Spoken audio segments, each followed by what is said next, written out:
If you need to reset your password on Pipelines 2026, follow these simple steps to regain access to your account.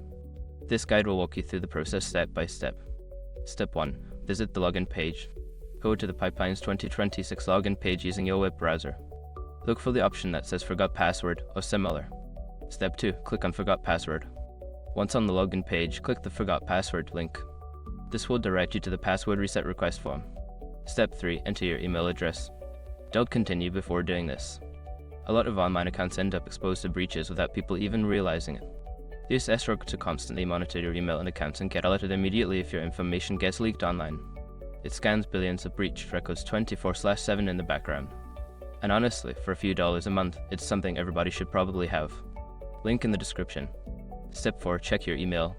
After submitting your email, check your inbox for a password reset email from Pipelines 2026. If you don't see it, check your spam or junk folder. Step 5. Follow the instructions.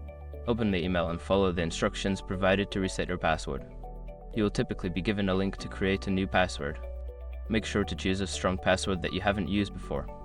Once you've completed these steps, you should be able to log into your Pipelines 2026 account with your new password. If you encounter any issues, consider reaching out to customer support for further assistance.